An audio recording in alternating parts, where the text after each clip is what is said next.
Welcome back to another video with laserengravingbusiness.com. In today's video, we're going to be showing you how to make a keychain or a key holder that can be customized to the customer, or it can be customized in any way that you want. All it does is holds your keys, looks real nice, and it's a pretty cool design that I had come up with. I mean, it was inspired from other designs that I've seen, but I completely made this one from scratch, and I hope you like it.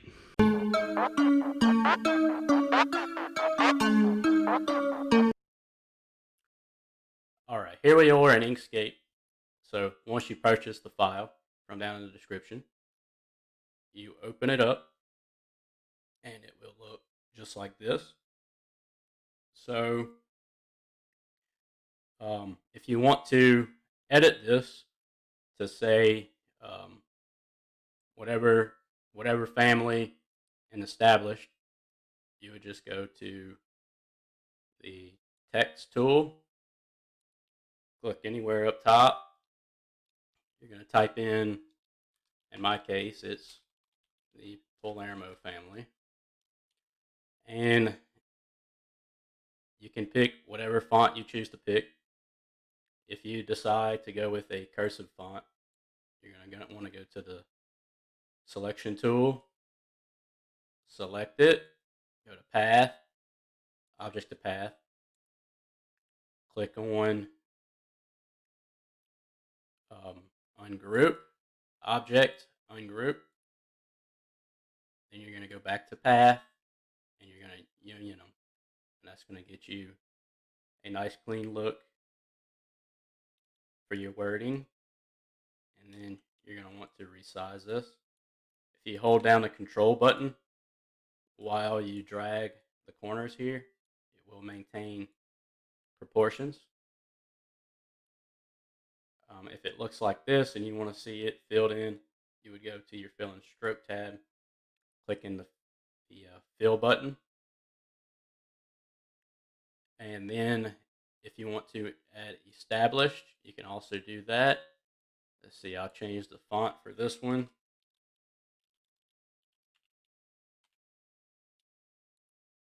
Same thing, fill it in, adjust the size. And another thing you need to do is center it. So select the Palermo family. Then you're going to hold down the Shift and Alt key on your keyboard and hover over the outline of the key holder and push up on your middle mouse scroll button. And that will select both of these at the same time. And then go to your line and distribute tab and center on the vertical axis. And for the established, don't forget to convert that from object to path. Same thing here, center it. And that's all there is to it. And if you want, you can always remove this and add anything you want here. You can put whatever you want here. All of this is completely customizable. If you don't want these lines going across here, you can delete those too. So you can fully customize it however you need. And this is how you do it. So the next step would be to show you how to do it in the Glowforge.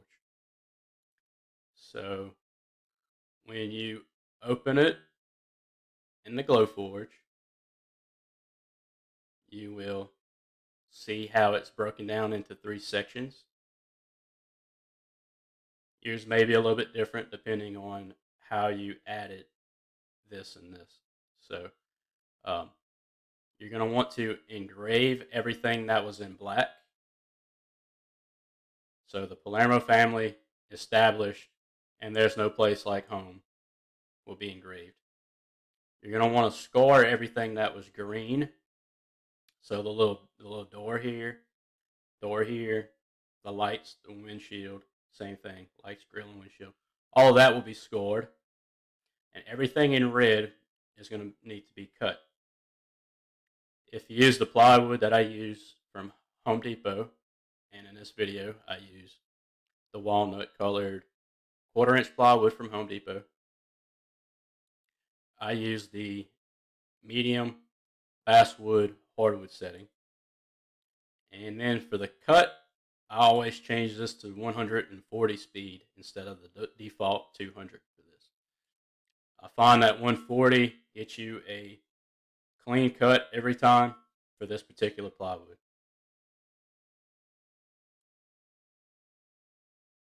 So that's going to be it for this portion, and the next part will be the assembly. So hope you enjoy it.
Okay, I'm going to peel the masking off, and you'll see what it looks like afterwards. Okay guys, I got all the masking tape pulled off of every piece.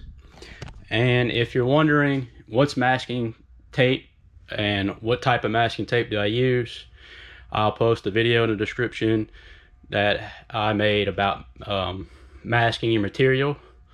And also, if you would like to see me taking the masking tape off, I have various other project videos that you can check out, and I do take the masking tape off on those.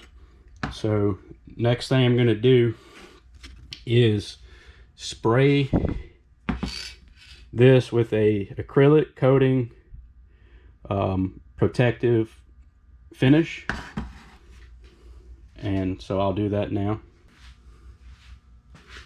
Okay, I'm going to put all of the pieces together and just spray the pieces that will be shown.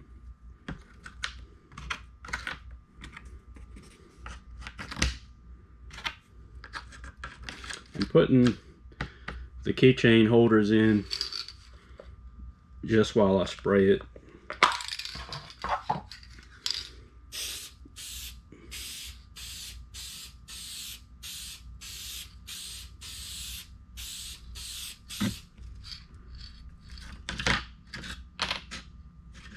Okay, I'm going to take them out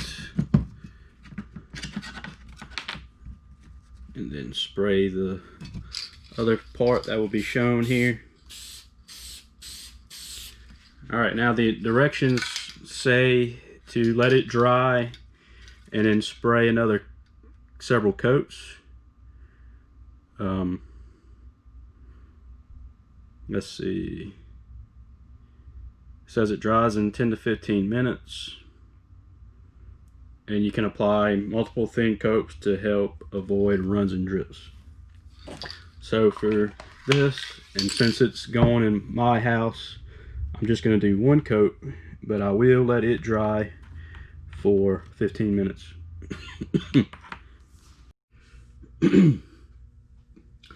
Okay, it should be finished drying, and if you notice, I actually cut another one because had a lot of people suggest that I make the fonts bigger, which I agree with. So I cut a second one. So here's the first one I cut, and you can see I made the Palermo family a little bit bigger, and I do like it bigger. So now that we have it sprayed with the protective coating, it also gives it a darker, shinier finish. Makes it look a lot nicer in my opinion. Next step is to glue it. So I'm using Gorilla Glue. Okay.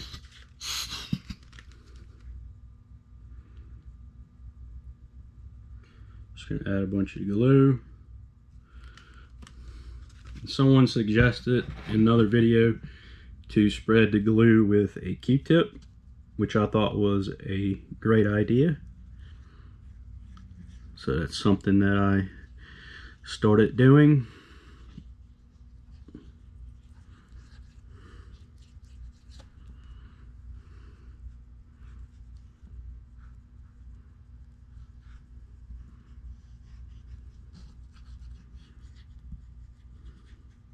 You don't want to go all the way down to the bottom on these areas here, because that part will not be touching the backing board. Okay, so we have the glue all the way on, and now you're going to line up the top tabs with the top tabs for the backing board. Make sure it's all lined up perfectly.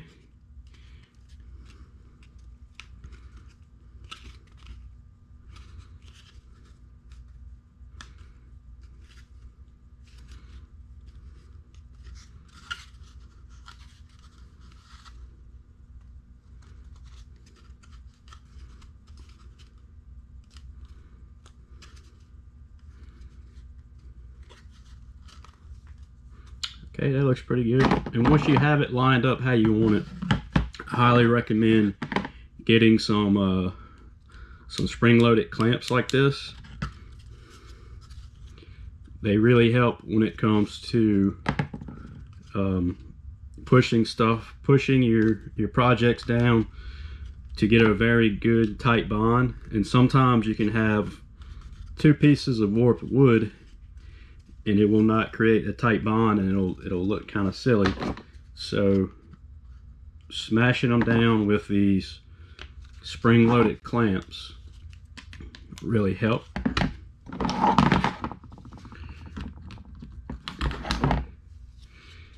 And I'm sure you can get these on Amazon. I'll look for a good set and post them in the description. I believe I got these from Harbor Freight. Came in a big pack of them. So if you wanted to go to Harbor Freight, you could and get some of these. So I'm gonna let that sit for about 5 minutes or so.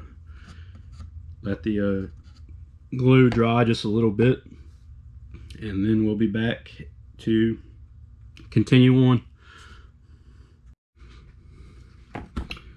Okay, the glue should be pretty dry, so we're going to go ahead and take off all of the clamps.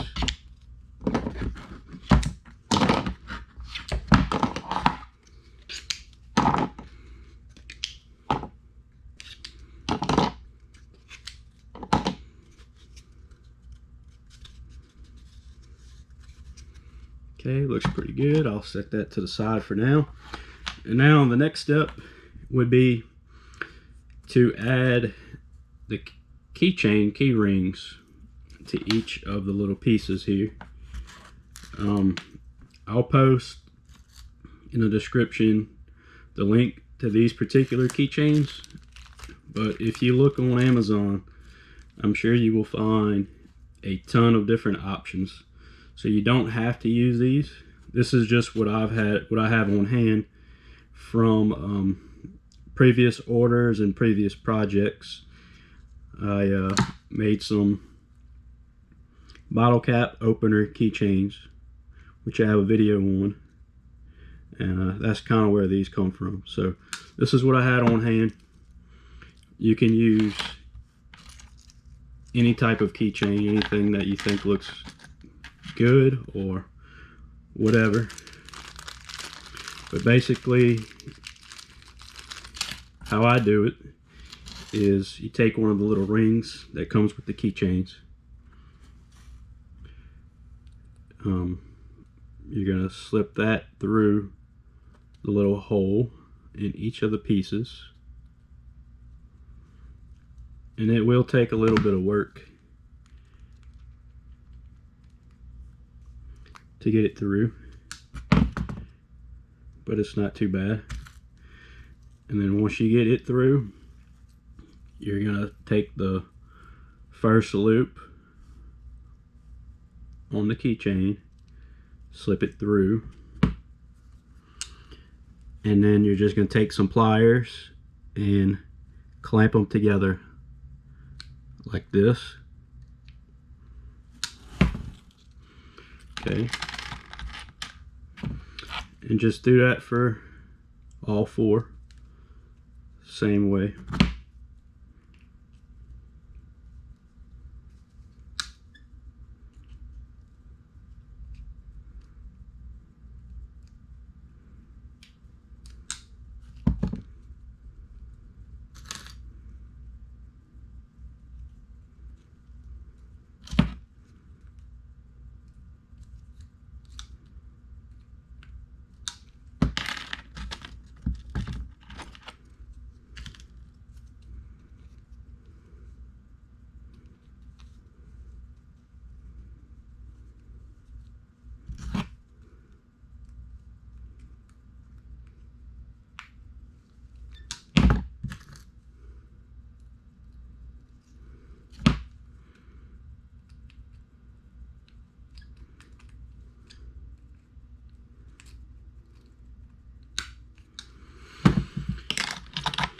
Okay, we have all four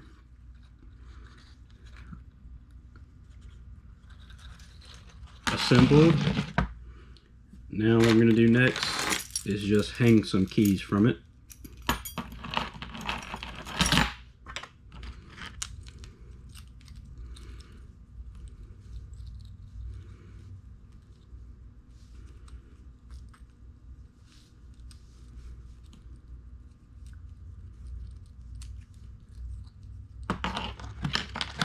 Okay, I'll hang it in the office and let you see how it works and what it looks like.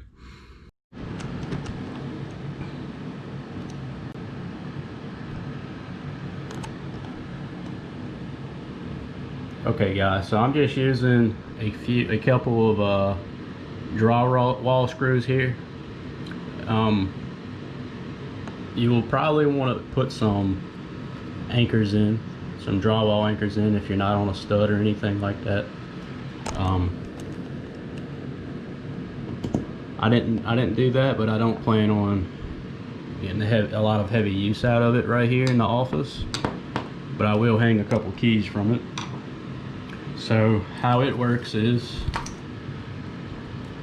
you're gonna take, this is gonna be on your keys, hanging in your pocket or whatever.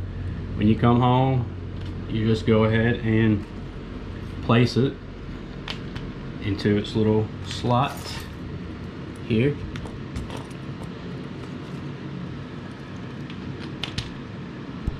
And it comes off and goes back in very easy.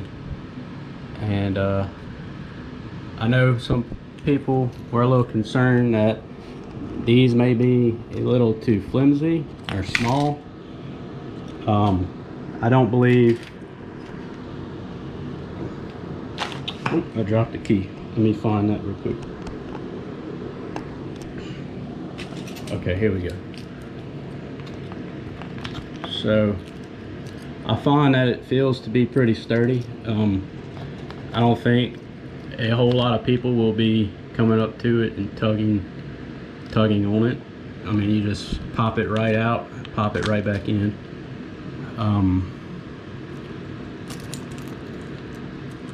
It seems like it can hold a decent amount of keys.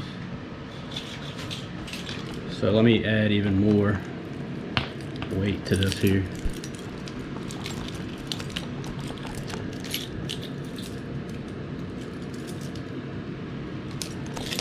Okay, we have a ton of keys on this thing.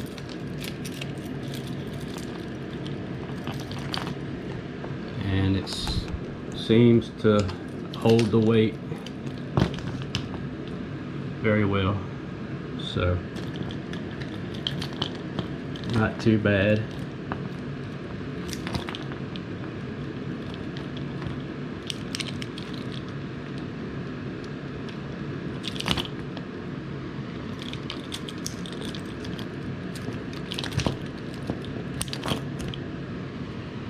Alright, so there we have it.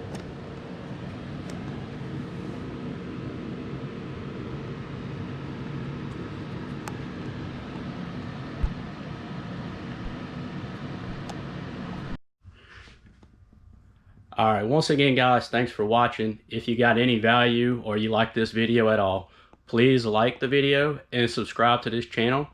You can visit our website at laserengravingbusiness.com. It is constantly being updated. We do have a few helpful links on there, a project pricing calculator, and a few other things. So stay tuned. Hope you enjoyed this, and if you have any questions or comments, please leave them below. And if you like this file, I will be selling this file, and I'll link it in the description. So thanks for watching.